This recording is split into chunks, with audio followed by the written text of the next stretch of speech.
Avondale's Avenue District, community-driven development. And I took a little bit of a different approach than planners usually do. I know we like to really see things in broad scale and make sweeping proposals. And my proposal is really on a small scale in a part of Avondale, which you can see here is bounded by the zoo and the hospitals and also Burnet Avenue redevelopment. And so it has a lot of assets, long-term homeowners, it's 49% home ownership. And this is also an area that will be heavily affected by the 71 interchange. So just to talk a little bit about process, I started by looking at community input, which I have received working with residents since June of 2009.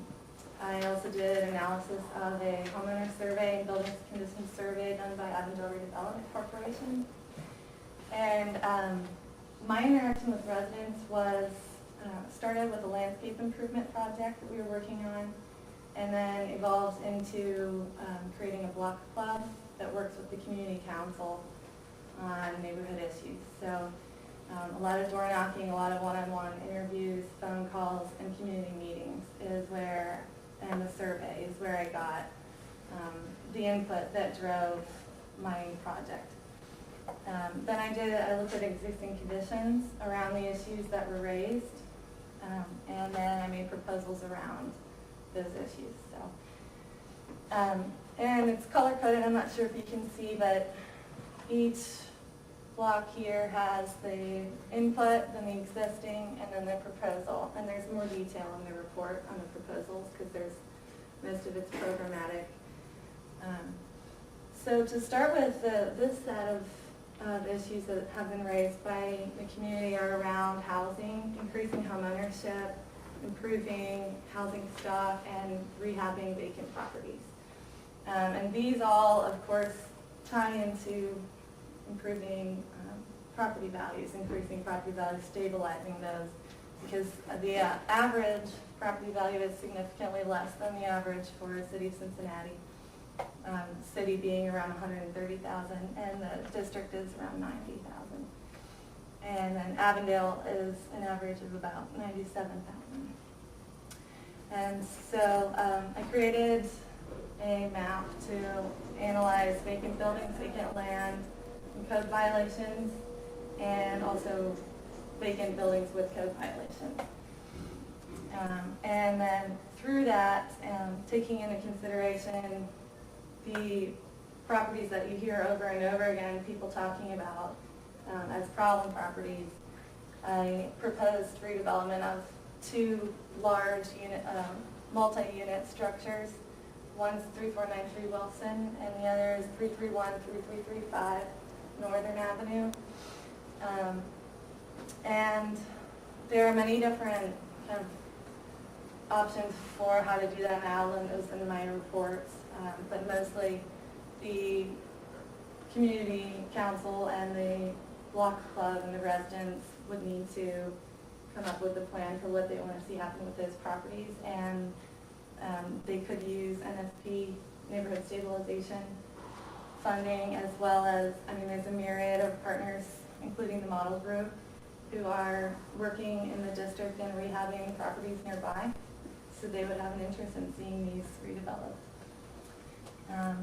And then I also looked at parking congestion, street improvements, and lack of recreation, all of which kind of tie into this general feeling of kind of separation from the zoo and children's hospital, and some issues or angst that still exists over their institutional expansion efforts over the past few decades.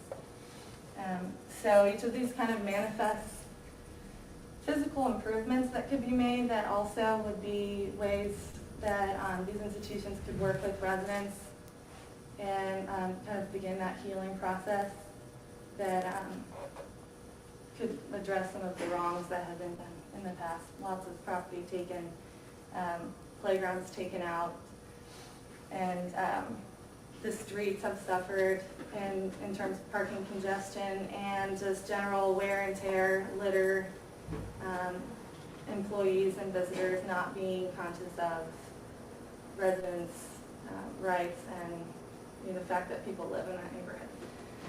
So parking congestion was a major issue that is constantly talked about. And of course it does represent that feeling of our institutional expansion, but it is also just a day-to-day frustration that people are parking in my driveway, people are blocking my driveway, there's nowhere to park. And then there's also the issue of underutilized parking facilities, because property was cleared to make a surface parking lot on Lorona.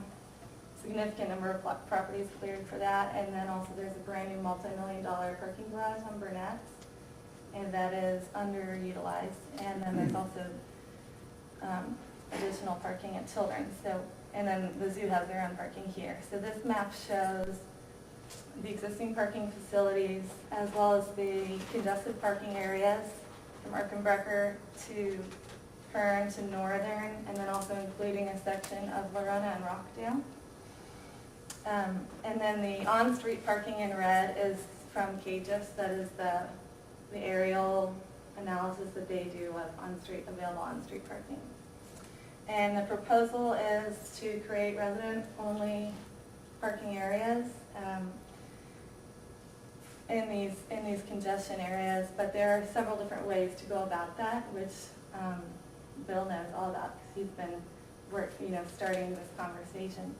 But some of the issues are hours of operation, if you want to do Monday through Friday 9 to 5, or if you want to have no event parking, and how that relates to when people come to visit the zoo, when they come to work at the hospital, and then whether or not it would be one side or two side, and who incurs the cost of the resident-only parking permits, because they do cost about, I think it's $30 per person per permit. And so that brings up the issue of what do people do when they want to have visitors, and how much of an inconvenience would it be, and should they really be paying that cost. So those are some issues that need to be worked out through collaboration between residents and stakeholders in the council and the institutions. Under street improvements, the community input here was that the district suffers from a lot of litter, lack of lighting, some really ugly and retaining walls that contribute to unsafe walk routes, and they also attract litter and graffiti. And then there's also wear and tear and lots of potholes on certain streets. So this map was a map that was passed around at a community meeting, and everyone, had a conversation around where they wanted to see new street cans, and that's the red. And then the yellow is where they have done an inventory of broken street lights. And so since then, they've worked with the city and with Duke to install some new cans and to get those lights repaired.